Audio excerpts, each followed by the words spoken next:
again, thank you everyone for, wait, give me 1 second. I have to confirm that the language is English so that there's simultaneous translation. Okay. If anyone needs a translation, it isn't working, let us know.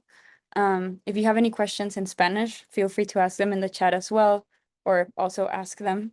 And I know a little Portuguese. JP knows Portuguese, obviously, so we can be trilingual in this effort too. Okay. Thank you. All right, well, thank you everyone for joining today. Good morning, good afternoon. My name is Amaro, and I'm an impact analyst for Relativ Impact. I work from Guadalajara, Mexico, but Relativ Impact is a global organization that started in South Africa. I'll talk a little bit about our journey and our history together in a few slides. So yeah, today I'm here to share with you some thoughts on decolonizing impact and introduce you all to a framework that can guide you in building a more participatory approach to impact measurement. This presentation is part of an effort called Wisdom Circles and a methodology that we've co-created on behalf of Relativ Impact and in partnership with Cuculmat, a Mexican NGO dedicated to revitalizing the ancient wisdom of indigenous communities in Mexico and in Latin America. If you want to check out Cuculmat, we can put a link on there, a link in the group chat for you to read more about their approach and the work that they're doing, which is amazing. So the methodology that we will be going through today is inspired by Mayan cosmovision and is deeply rooted in nature. So to connect with that in the spirit of today's session, we'll be guided by the 4 elements of nature, and we will begin with the element of air. So air represents presence, breath, and the shared word. It is what opens up our circle, clears the space, and prepares us for deeper listening. So to begin, we're going to do a little breathing exercise to ground ourselves. If you're sitting down, please place both feet flat on the floor. And I'm going to ask you, if you can do this and want to, of course, to do this exercise, to inhale slowly through your nose. Feel the breath moving through your body and hold it for a count of 4. Now exhale gently through your mouth. Let's repeat that once more. Inhale slowly through your nose. Feel the breath, feel your body. Hold it and exhale. I hope this gave you a little moment to pause and arrive more fully into the space. And now I would love to ask you all to check in with yourselves.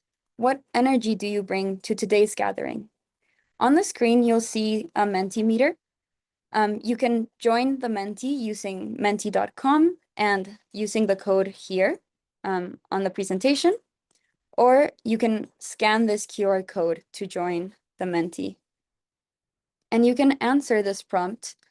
And as you answer, we will see everyone's words to best capture how we're feeling right now. It'll serve as a collective snapshot of the room's energy, or the virtual room's energy, I guess. Let me know if you're having any issues with the Menti. Feel free to unmute yourself too if you have questions, because when presenting, I can't see everyone. So yeah.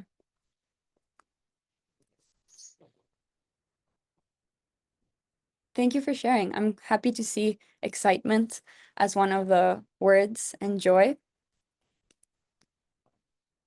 Great. Thank you all. Would anyone want to unmute themselves and share a little bit about the words that they are sharing on the screen? If not, that's completely fine. This is just for us to get grounded and start the presentation more mindfully, to check in with ourselves, breathe before we work on today. Yes, Melissa?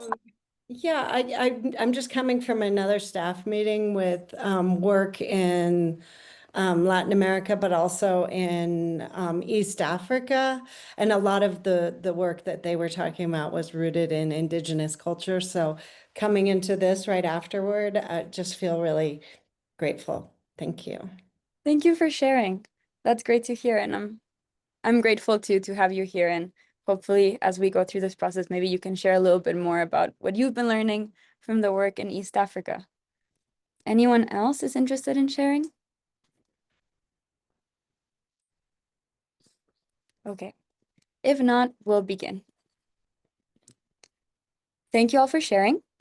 I start with a little proverb in Zulu. Zulu is one of the 12 official languages of South Africa. When people greet each other, Zulu, yeah. And when people greet each other, they say Sawubona, which means I see you.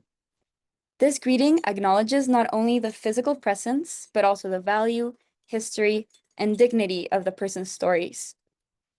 And in the context of impact measurement, seeing one another means listening, recognizing, and building from collective experience. So today, I greet you with Sawubona, to recognize you, to thank you for being here, and to open the space to learn from one another. Relative Impact is a provider of impact solutions. If you think about who we are, we like to help organizations understand their impact and share it with the people that matter most to them. We were born in Cape Town, South Africa, and we were created to respond to a challenge shared by many organizations, understanding impact and improving communications between those who receive funding and those who provide it, foundations, companies, or financial institutions. And the way we approached this challenge was shaped by our founding team, who came from very different paths. On one hand, one of our funders came from the private sector with expertise in marketing, communications, and banking. And on the other, our other founding member came from public policy and local development. We serve purpose-driven organizations on their journey to achieve significant economic, environmental, and social impact. And it is the diversity of backgrounds that we see not only in our work, but in the team that we have that provide us with technical expertise, but also perspective. In South Africa, where we were founded, this specifically means acknowledging a very difficult history of apartheid.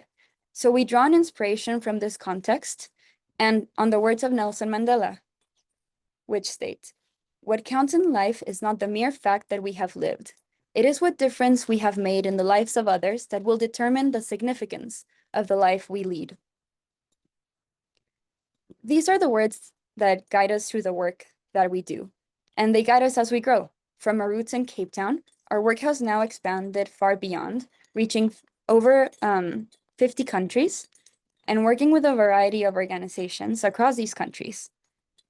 Donors, implementers, public institutions, private companies, and civil society. It is this diversity that has taught us something essential. Impact measurement should not impose a single model. Instead, it should create a joint understanding between all different actors. This challenges us to think about development itself. Poverty and exclusion are not imperfections in the development process to be fixed. Rather, they are the outcomes of how the development process is structured, and it is the structural process of an even development that needs addressing. I'll let that quote sit for a little bit. And at Relativ, we believe that if we measure impact with the same rules, indicators, and logic that produce this inequality in the first place, it is unlikely that we will generate real change. So now we move on to the reason why maybe all of you are here, developing a participatory impact measurement framework.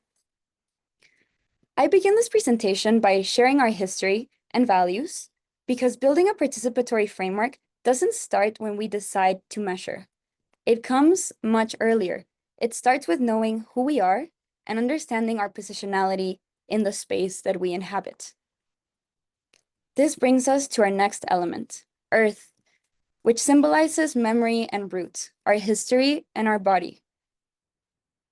In the phases of living memory and self-inquiry, Earth reminds us where we come from. It grounds us, sustains us, and connects us back to what is essential. So now we move to another Mempty prompt. So if you still have that open, I'd invite you to share where you're coming from today. And this is a simple geography exercise. I know this question can also be a little sensitive for some people, so feel free to not answer it like that. But I want you to start thinking about something deeper. What beliefs, identities, or worldviews do you bring into this space? I invite you to ask yourself the following questions. What values and experiences have shaped me? Which values do I share with my community? Which values do I not share with the community? Who surrounds me? What surrounds me? And what is my relationship with this environment? These reflections help us see our roots take shape in the way we listen, learn, and build together. And being aware of them is super important. Okay. Thank you everyone for sharing. I see a lot of people are coming from Mexico, which is nice to see since I'm from here, but it's nice to see that everyone is coming from different places as well.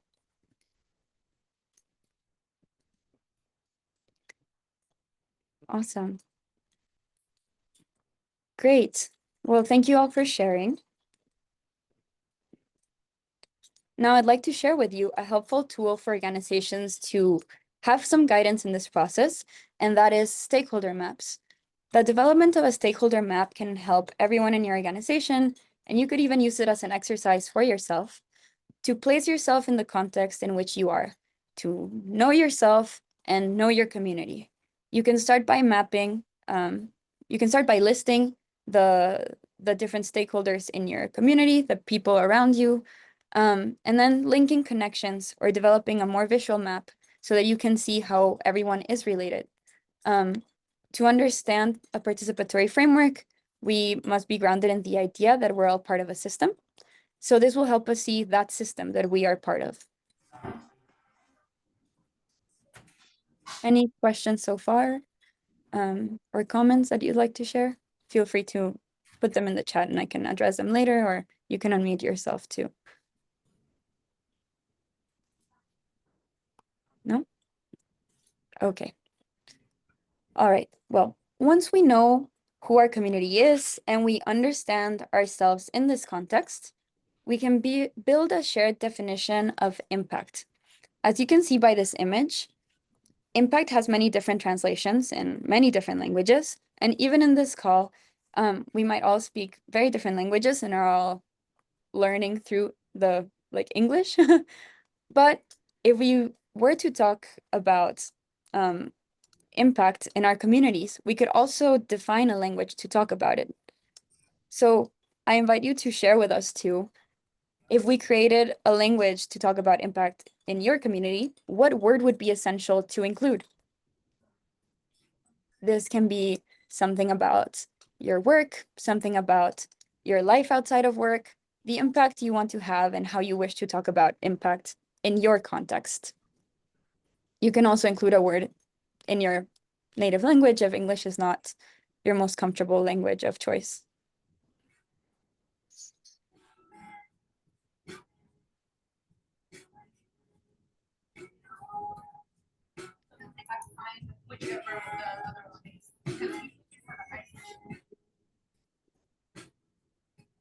Intersectionality. Awesome. Thank you. I love the word tricultural. I wonder what 3 cultures mean. Collaboration, long-term view, inclusion.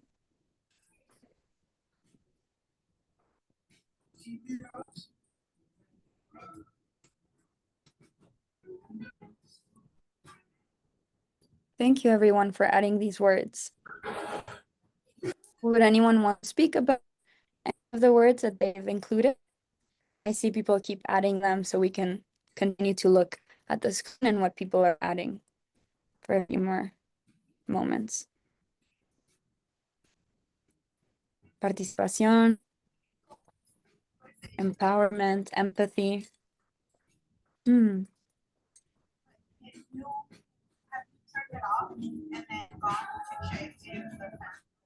Thank you all.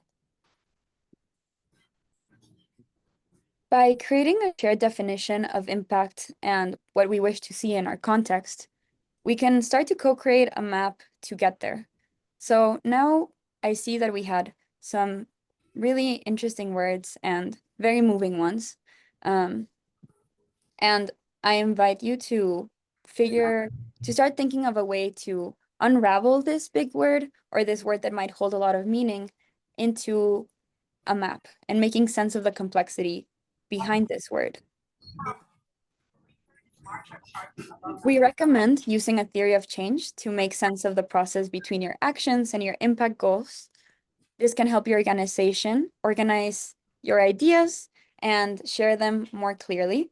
So we usually start by mapping the actions that we're currently doing and our ideal outcome, our impact goals. And then we map the journey between those two. Sometimes it might not make sense and we might realize that we have to pivot, but in general, this is an exercise that can help us all understand the journey we wish to embark on together and develop this map to make it happen. Having this can also help us share our ideas more clearly and bring different voices to chat about this so we can discuss what impacts we want to see in a more straightforward way. Once we have our map, we then define signals that allow us to see that we're on the right track. We have to design our compass. And our compass will help us track changes as we move, you know? As you're moving, the compass will move as well and tell you where you're going. But again, change can be something different to all of us. In Greek, change is represented by delta, the fourth letter of the alphabet. In chemistry, it is the addition of heat in a reaction. And in jazz, it is represented by the major seventh chord. So I want to open the space once more to ask everyone in the group how they define and measure this difference, the change they are actively participating in, or change they wish to see in their community.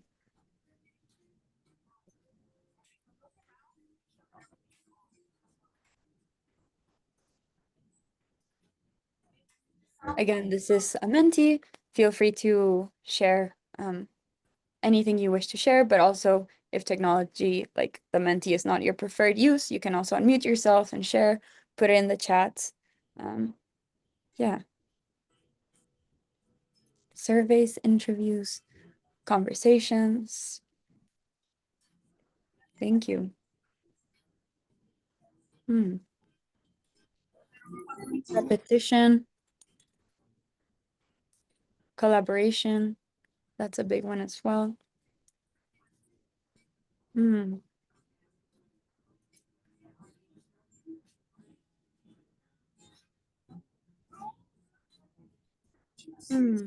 Thank you. I think one that comes up for me usually is also conversations. I feel like that's a way, having regular check-ins with my team is one of the things that we do that help me track our progress and our difference, and that can usually go under the table. Like maybe we don't see it as often, or it's not as straightforward as like I don't know, a very specific indicator. But these conversations are what usually guide me and make me feel purposeful in the change that I'm seeing.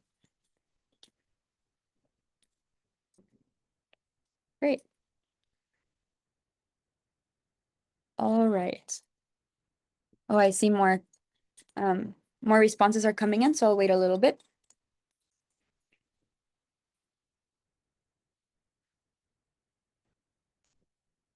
Okay, thank you.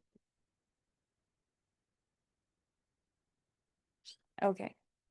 Thank you all for sharing. These are some great ideas already. I think repetition would be really interesting to unpack too. If anyone wants to share more about that, you're welcome to in the group chat.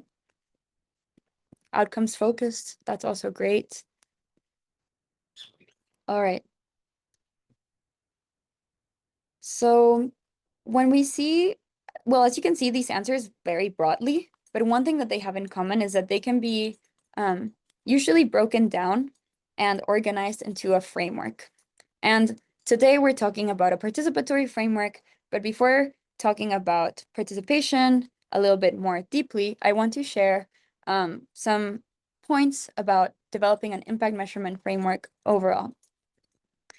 So when we define the change we want to see, we can share it with our communities, and we can ask ourselves to develop these key points, like these key questions about the changes we wish to see. So we can link every stage of the map to a key change we expect to see in our community. And we can align this with global and local frameworks. And to focus on the participatory aspect of it, we always recommend validating these with your community to make sure that what you're measuring matters. But I'll talk a little bit more about that in a second. Besides the impact measurement framework, we often recommend that people and organizations build a results framework, which outlines how this data will be collected, who is responsible for collecting it, and how often it'll be collected. I saw some people added interviews and these types of data collection strategies in how we measure our impact. This is all part of our results framework, how we will be collecting these data to measure the change. So we see the impacts framework and the results framework as part of our compass together. And I mention this because sometimes it can be neglected. We can define really cool indicators, but if we can't measure it properly, or if our team doesn't have the capabilities to do it yet, then we won't really be able to use our compass. Okay. So beyond being mindful of our positionality, as I mentioned already, and including different voices in the process of defining our impact and defining the change we wish to see, there are 3 key guidelines for you to develop a participatory framework. And this leads us to water. Water represents interdependence. It nourishes and connects. So here are the guidelines that I hope help you connect this process back together. First, measure what matters. By this, we mean know your stakeholders and their needs to develop indicators that matter to people or matter to the environment that you're in. How can we make this process one about shared learning rather than extraction? How can this benefit us all? These are important questions to ask yourselves as you develop this framework.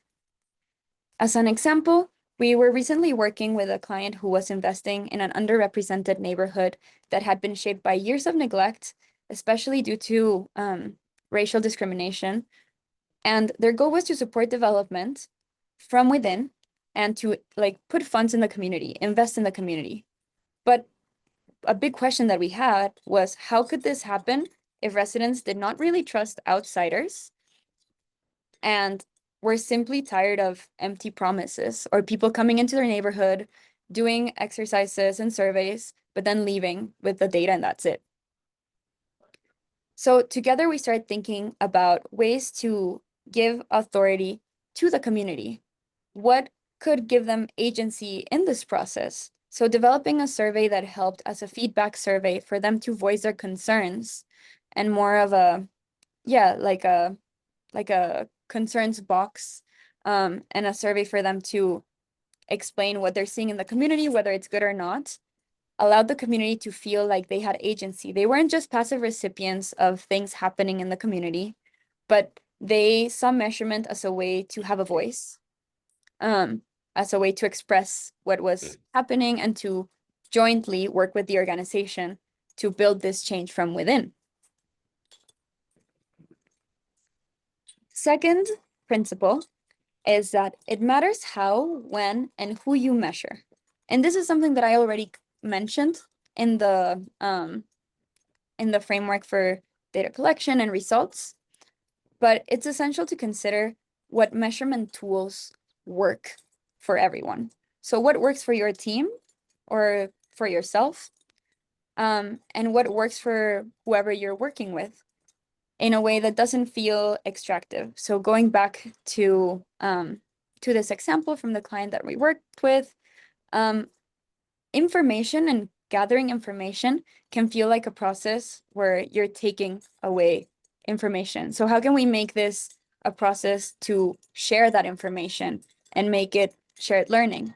This could look like beyond surveys, having groups to chat about the results, sharing the information with the teams, making it a feedback loop. There's different ways to do this, but it's a question or a principle that you have to think about as you're developing your participatory framework. And finally, measure the same things in the same way. We do this to compare and improve our processes. So this goes back to the idea of measurement as a learning exercise. If we are transparent about our measurements and measure same things in the same way, we can see change over time. And if our measurements aren't working, we can change them, obviously. But the importance here is that we're transparent about how we're going about the measurement. All right. Now we move to the fire element, which represents transformation and creativity. But before we build this fire, we have to find the right logs. So let me, again, open the space to ask you the following questions. Have you measured your impact before? Whether it's as part of an organization or as part of a project for yourself, the Menti space is open up again for anyone who wants to share with us where they're coming from in this journey of impact measurement. Great, I see some people already measure their impact.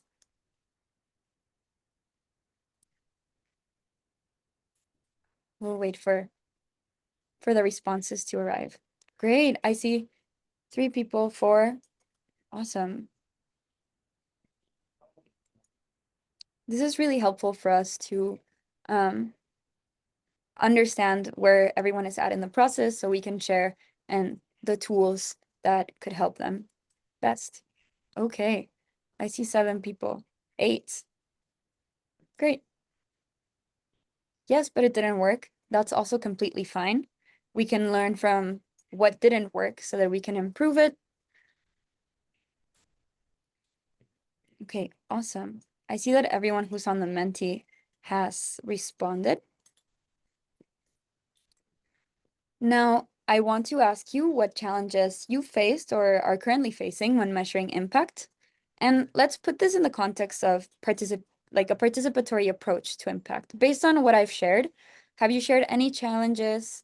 Have you faced, I mean, any challenges with your teams when measuring impact or trying to move towards a participatory framework of impact measurement? And if so, could you share?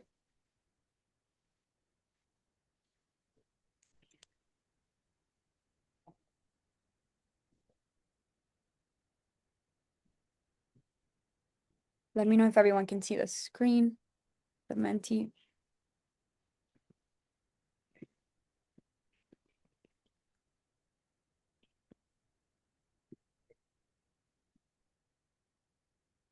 Okay. It has become a burden for participants.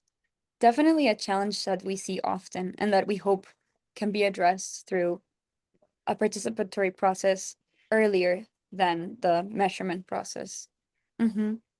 Okay. Oh, measuring long-term impact in the short term. Definitely a recurring challenge that we see too in our practice. And yeah, for sure, it can be expensive and it can take time. And a lot of the times, groups might be looking for immediate results to show, or yeah, evidence immediately when processes take time. Is that some of the responses are not authentic? Some of the, yeah, maybe. That can also happen. And it's about building trust with the community to make sure that we can get authentic responses. Showing clear results. Balancing rigor with limited resources, making data credible for funders and meaningful for communities. This is definitely a balance that at Relativ we really try to walk through. Thank you all for sharing. I see 6 responses for 6 active members. Oh, okay, we got another response. People in the field may have rejection towards measuring things. Definitely. And that's something we can talk about too when we open the Q&A.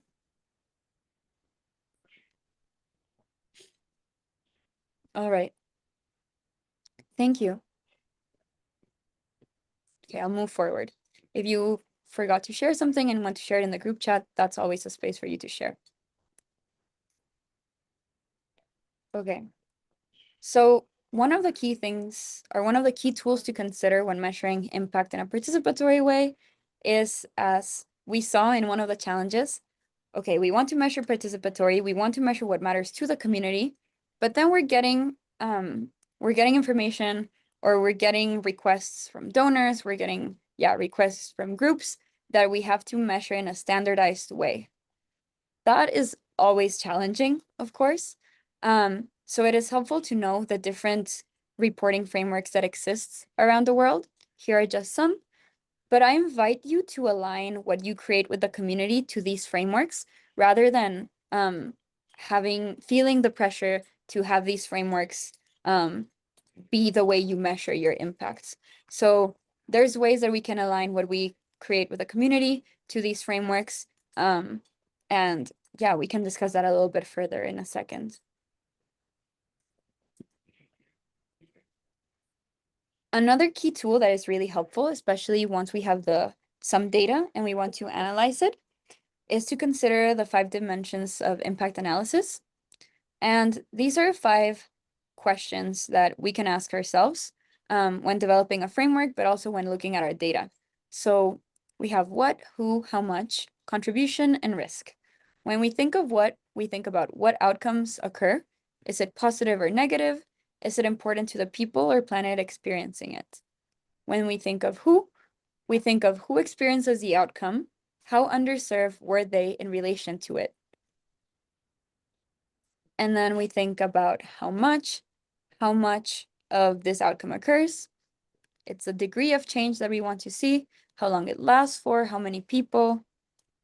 And then a very key element to consider, a dimension, is contribution. When we're talking about participatory frameworks, we want to think about contributing to a system rather than attributing the change to ourselves for several reasons. First, attribution might be really challenging, especially when working with people and communities, because we don't have a controlled group. And that makes the statistical analysis of the impact data really challenging. So it's better to value our contribution than try to attribute something to ourselves. And also because we can see changes happen in the system from very different points of entry. So we can contribute in one way, but it doesn't mean that we're contributing in all of the ways. And finally, we have to consider the risk. So what is the risk that this doesn't occur, or that what other risk could occur with our approach? Now we move to understanding the different tools that you could use for this. When we talk about tools, we already saw some people chat through surveys. We can also chat about longitudinal studies. There's many tools that you can use to evaluate your impact, but what matters the most, especially to not feel like you're burdening the stakeholders, is to put the stakeholders at the center of the tools you want to develop. So if you've developed indicators, for instance, how many relate to the stakeholders, how many relate to you as an organization, as in programs are working effectively, versus how many are like, oh, this program, how many kids are going to school. We can like define our stakeholder, or separate our indicators by stakeholder, and think, what is one tool we could use to try to gather all this information so that we're not burdening them with sharing too much information. We can also think about different innovative methodologies like wisdom circles, which is, as I mentioned in the beginning, a methodology we've been testing, but there's also PATH, which was designed in New Zealand out of Aboriginal traditions. And these are different methodologies that we can start to consider as we look at impact measurement. And they can look like sitting down in a room if you have the time, and going through different questions, asking people to share, or if your group is not very chatty, It could be writing down ideas. Yeah, we could also observe change. Another data collection tool that has come up in our practice recently has been doing neighborhood walks. So if you're working, or community walks, if you're working in a community, you can ask the community to join you and you can walk through it and they can chat through the changes they see in the community and actually point it out. You can take pictures. There's different ways beyond surveys, although surveys are really important as well. And they can also serve, as I mentioned before, as a way to provide organizations with a sense of agency, yeah, to share their comments or feedback rather than making it feel like we're asking this information from you. Yeah, so I bring all these tools because impact measurement is complex and there's different tools that you could use and they are all focused on how you work. So we can open the space in a second to chat through these tools too. Before closing our circle, we're almost there. I'd like to leave you with one final idea, which is that of tequio. Tequio is a concept from indigenous communities in Mexico. It refers to a collective responsibility when the community comes together to contribute labor, time, or resources for the common good. We bring this up here because measuring impact should not be an individual task. As I mentioned before, we're all part of a collective, and it's about shared responsibility. So just like, or in the spirit of tequio, I would like to ask you the following questions. If we were to co-create another way to measure impact and use our creative thinking skills, which values or practices would you add? And this can be anything. We can just brainstorm ideas and use this as a way to ignite our fire collectively.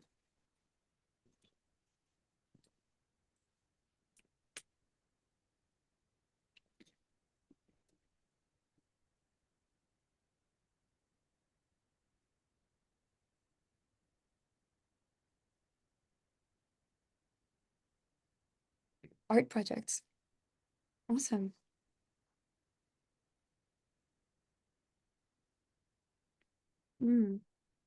Reflection. Comfort with ambiguity. Definitely. Creativity, reflection.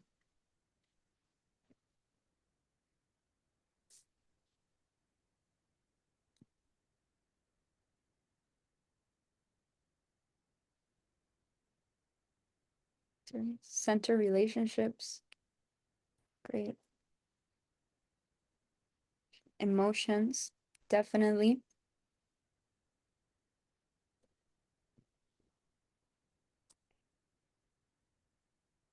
Co-creation, trust, diversity.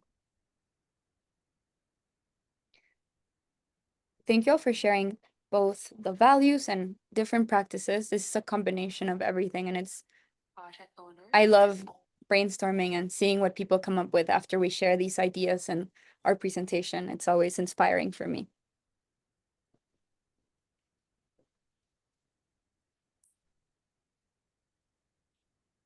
Great. Opinions of children. Yeah. Awesome. Okay. So thank you all for sharing. Now I would love to get your thoughts on if you were to plant a seed from this conversation, which one would it be and where would you plant it? And this is just before we wrap up. So we can all take a little bit of the conversation and maybe plant that in our garden as we leave.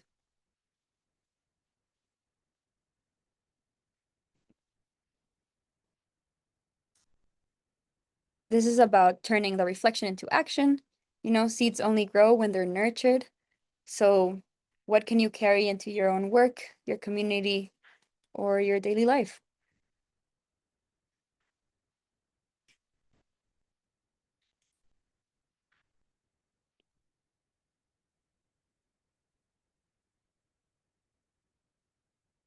New perspective? Oh, I'm glad. The decision makers and mentioning what matters to communities.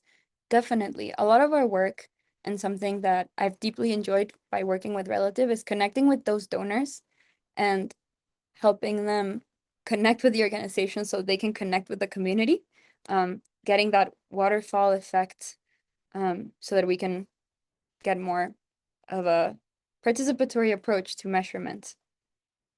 Looking at more indigenous-centered concepts, definitely. Especially, it can vary greatly depending on where you are. So in Mexico versus Peru versus New Zealand. Yeah.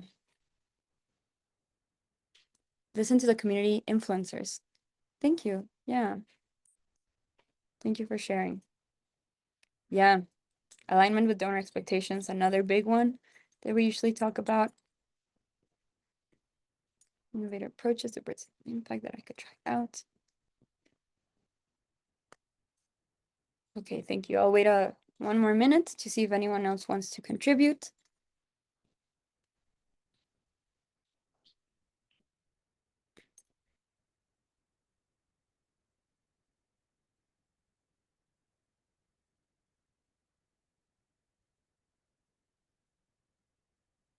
Mhm. Great. If there's no more contributions, I'll start to close our circle. So to close our circle, I want to leave you with another Zulu proverb, which is Ubuntu Nugumuntun Nagbantu, Abantu, which means I am because we are. Yo soy porque nosotros somos, eu sou porque nós somos. And I want this to be a reminder that our impact is always interconnected and that our strength lies in building together. So yeah, Ubuntu Nugumuntu Abantu. Thank you, everyone. I'll stop sharing so that we can open the space for questions and reflection.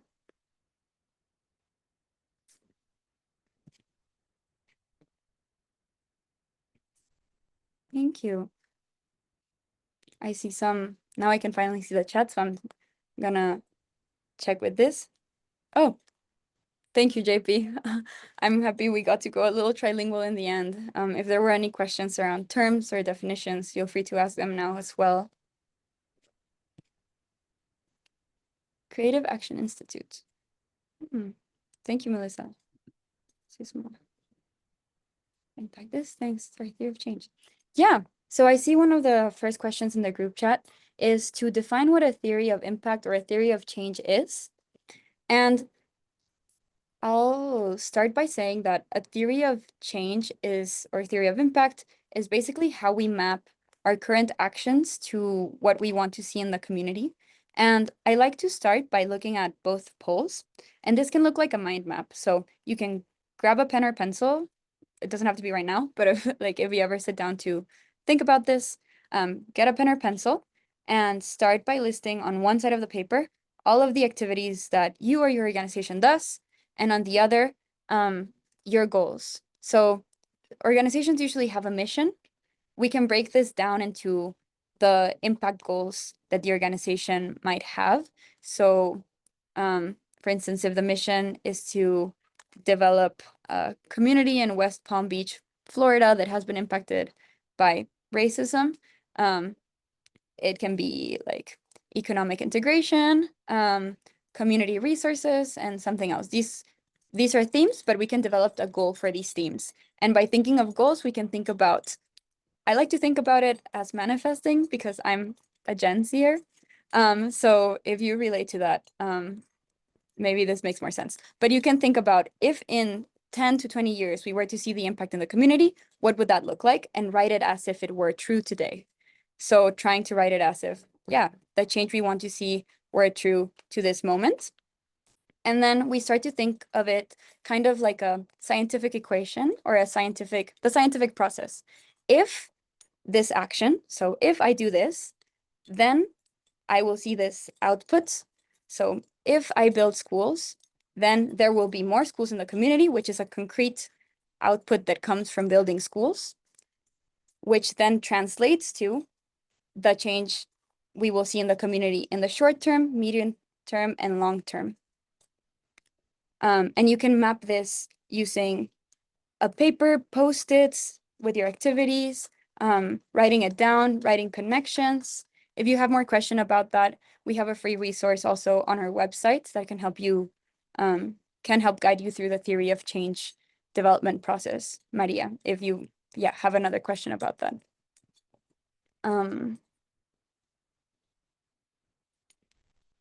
Yeah. I see. Maria, if you want to share a thumbs up if that was clear. Otherwise, I can keep explaining to make it clearer. No? Okay. I'll jump to the next question, which is, which strategy has been found to be most effective in continuing community agency years later after NGO consultancy's involvement? Is short-term success of the changes implemented enough? Vice versa, which strategies can be used to continue community agency when short-term success is not evident? That's a great question. I think that when we look at strategies for community agency and making sure that there is a community agency, we can think of where this agency might take place, like creating spaces that might live beyond an NGO's involvement or a consultancy's involvement. So how can we make sure that these spaces stay and that they are sustainable within the community? So for instance, that could look like having regular town meetings if you're working in a town, and making sure that these are useful for the people that attend them, that it's not just about the project, but that this becomes a process, a tradition for the people that you're working with. Thank you, Melissa. Yeah, no problem. And yeah, I hope that's a helpful answer.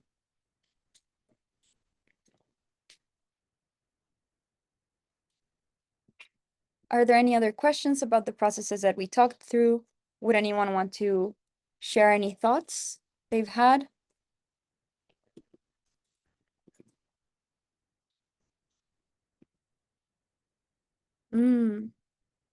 Okay, I see as well. What learnings or recommendations could you share for organizations that have been in a single community for many years? Measuring impact is often suited for shorter term interventions. Interested in any specific tools you found useful? This is a great question. So we actually see impact measurement as suited. We see it not as suited for one intervention in particular, but we see it as part of a process that all organizations should have. We see it as a system and a skill that your organization develops. So the things that you measure in the short term are definitely not the things that you measure in the long term. So for instance, you could have frequent surveys, like quarterly surveys with the community, and then once every 5 years, have like a big community gathering event where you start asking, you can use, depends on where you work, but if you were in Mexico, you could implement this methodology of wisdom circles to like develop small groups and chat with the community about the changes they've seen over the course of 5 years, their experiences. We see different tools working in different stages, and that's why when we develop the theory of change and this map, we then develop our compass. So we can have different pieces that we measure at different times of the theory of change. And our theory can keep changing, but the idea is that we see this as a system that keeps happening and that your team has the resources to see what we need to measure, what tools we need to use to measure. And yeah, is that helpful, Anina?